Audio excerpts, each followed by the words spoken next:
Lord, if you had been there, my brother wouldn't have died.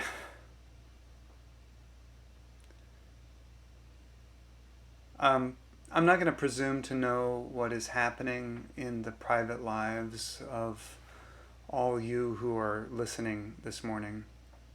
What personal struggles each of you are facing with being isolated and removed from your community. Who you might know who is sick or who might be sick themselves. Or folks you are connected to who may have passed away.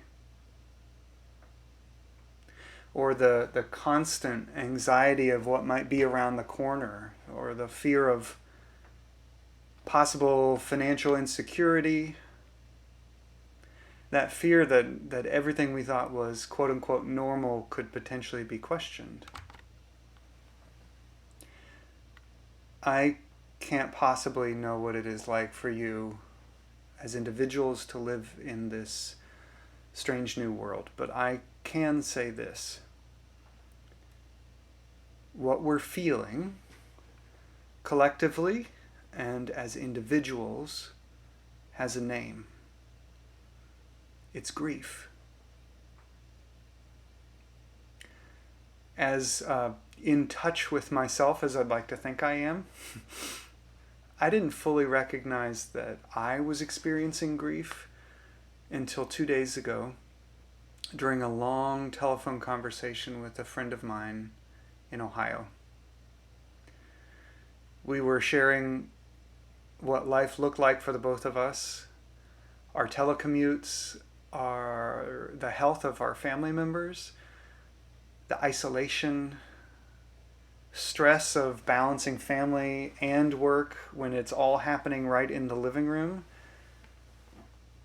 And so I slowly began to recognize that my sleeplessness, the short fuse that I've had with my family, those moments of when I would completely shut down and not be able to think straight, or when I had anxiety that seemed to physically seize my body and keep me from moving, or last night when tears seemed to come out of nowhere when I was laying in bed with our youngest son, just listening to him breathing. That's grief. Many of us are well acquainted with grief. It's completely unavoidable. It's part of being human. We lose a loved one or a job. We lose our sense of safety or our sense of direction. And all that loss, the experiencing of it, is grief. So I'm confident in saying that all of us in some way are grieving right now. In our gospel lesson this morning, when I imagine Mary and Martha talking to Jesus, I'm trying to imagine what their tone was. Because we know what they said, but not necessarily how it was said.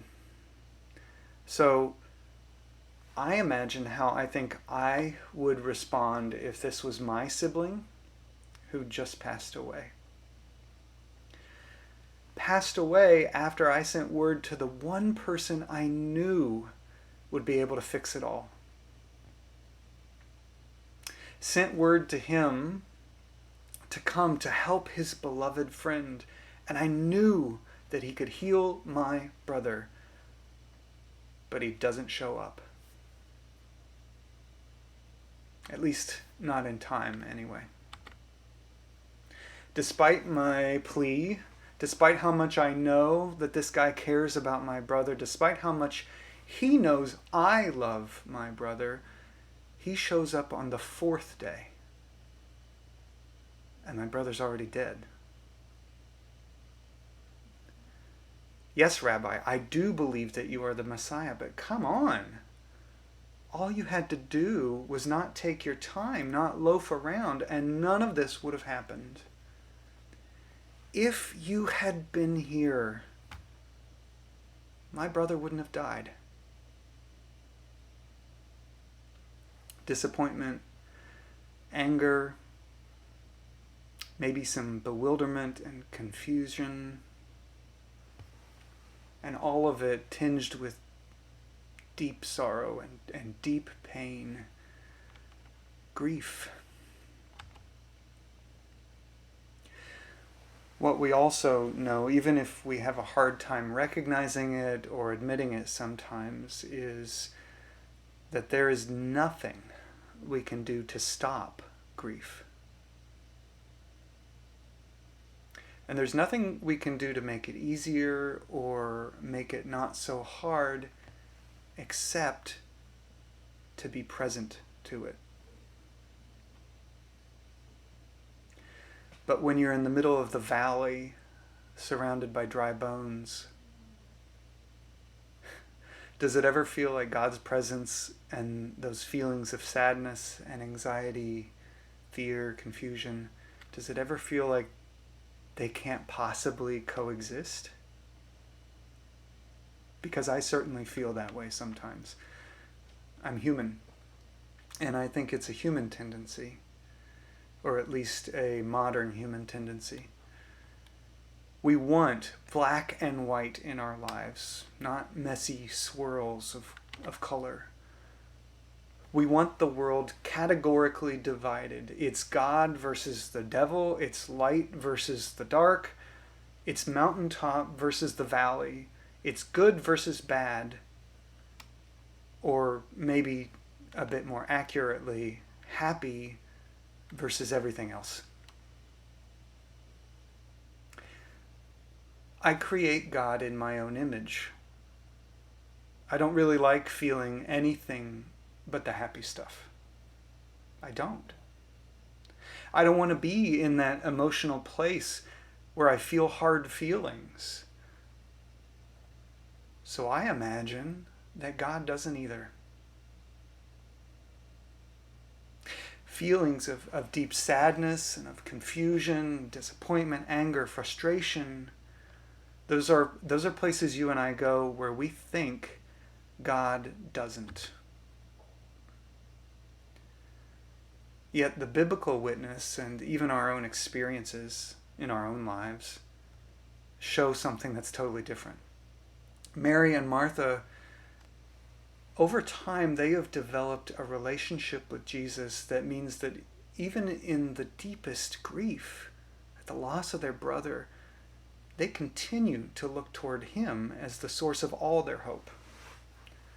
Lord, if you had been here, my brother would not have died.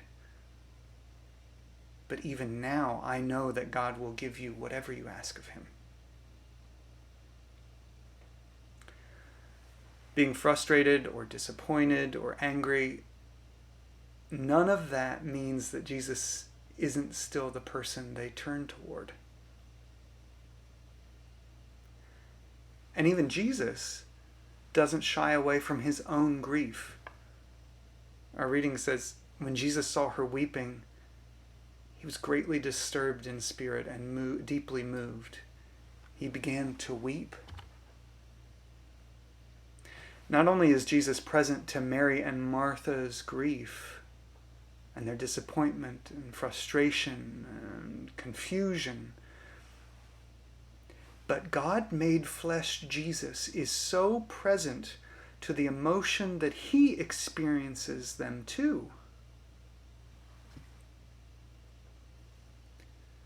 Our faith, on the one hand, and disappointment, anger, frustration, sadness, grief, they all really do coexist. We may not always be able to feel good, and we may not always be able to give reasons for why things are happening, and we may not be able to even make it better.